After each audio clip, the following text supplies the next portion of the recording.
Awali aktivitas dan pelayanan Anda melalui renungan pagi menjadi putra dan putri Allah. Terdengar panggilan Roh untuk mengangkat salib, dan mereka yang mengangkat salib akan menemukan bahwa salib mengangkat mereka. Dituliskan oleh Ellen G. White bersama Pendeta Denny Kanajo. Selamat mendengarkan.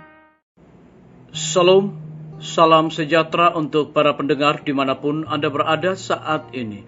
Kita berjumpa kembali dalam mendengarkan firman Tuhan melalui audio Renungan Pagi pada tanggal 18 Februari 2021 dengan judul Kristus datang ke dunia untuk menggenapi hukum Taurat. Sebelum kita melanjutkan bacaan renungan kita saat ini, saya mengajak untuk kita berdoa. Bapa di sorga, terima kasih Tuhan Yesus oleh karena kebaikan dan rahmat Tuhan yang kami rasakan pada pagi hari ini, karena Tuhan telah pelihara kami sepanjang malam tidur kami. Sebelum kami melanjutkan tugas pelayanan aktivitas kami sepanjang hari ini, kami rindu untuk mendengarkan kebenaran dan nasihat firman Tuhan.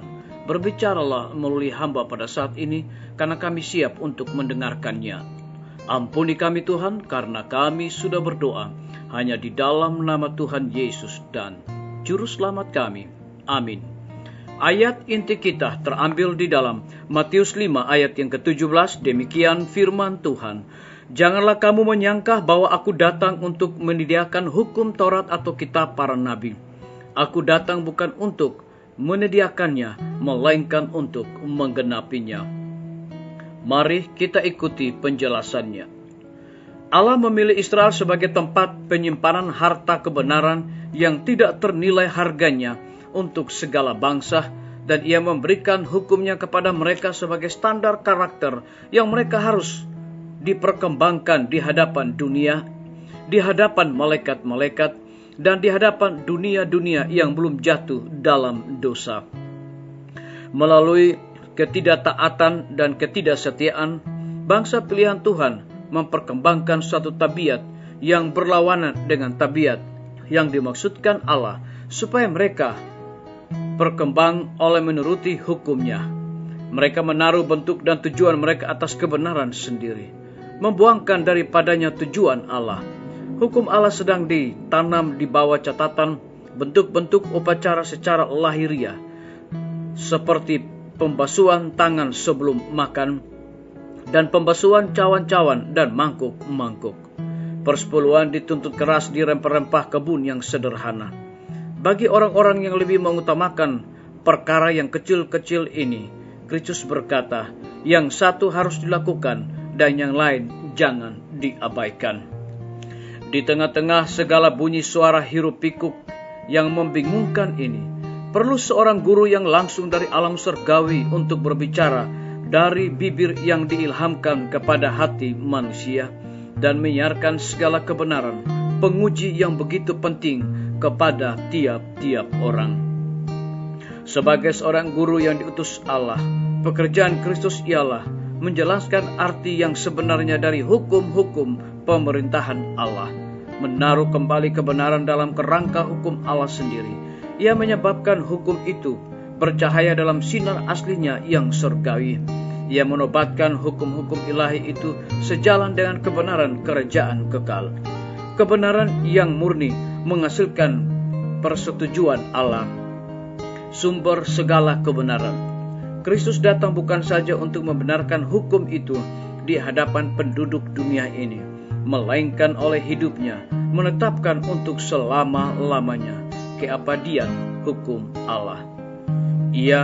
Allah tidak pernah membiarkan seseorang yang menyerahkan pemeliharaan jiwanya kepada penjagaannya. Setelah mengasihi mereka karena kasih mereka kepada Yesus, Ia mengasihi mereka sampai kepada kesudahan. Biarlah bacaan renungan kita saat ini akan menjadi berkat bagi kita semua. Mari kita tunduk kepala dan berdoa. Bapa kami yang bersemayam di dalam takhta kerajaan sorga, kami bersyukur berterima kasih atas nasihat kebenaran firman Tuhan pada pagi hari ini, yang mengingatkan kembali kepada kami bahwa Allah memilih Israel sebagai tempat penyimpanan harta kebenaran yang tidak ternilai harganya untuk segala bangsa. Pada pagi hari ini, hamba berdoa untuk pemerintah kami. Tuhan memberkati Bapak Presiden bersama dengan wakil, menteri, dan seluruh stafnya. Mereka sangat membutuhkan pertolongan dan kuasa Tuhan. Curahkanlah hikmat pengetahuan sorga kepada mereka, agar dapat menjalankan roda pemerintahan di tengah-tengah pandemi, bencana alam yang terjadi, longsor, banjir, dan juga gejolak di mana-mana. Tapi kami yakin dan percaya dengan kuasa Tuhan, pemerintah kami dapat mengatasi semuanya. Kami teringat akan para tim medis. Tuhan berkati dokter, perawat, bidan, dan semua para relawan kesehatan yang ada di setiap rumah sakit, bahkan puskesmas dimanapun mereka berada saat ini. Tuhan lindungi dan pelihara mereka. Curahkan juga hikmat, dedikasi di dalam pelayanan, agar di tengah-tengah pandemi ini dengan sukacita mereka memberikan pelayanan yang terbaik. Kami menyerahkan semua guru-guru, kepala sekolah, dan semua anak didik ke dalam tangan Tuhan. Mereka juga membutuhkan hikmat pengetahuan sorga, karena menjalankan proses belajar mengajar, belajar dari rumah. Banyak mereka mengalami kesulitan, tapi kami bersyukur Tuhan selalu menopang dan menjaga mereka.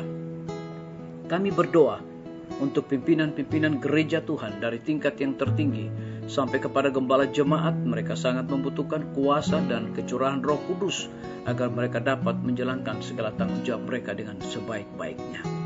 Kami menyerahkan TNI, Polri, PNS, wira swasta, petani, pedagang, nelayan, tukang grab, dan saudara-saudara kami yang ada di dalam penjara. Kami serahkan mereka ke dalam tangan Tuhan.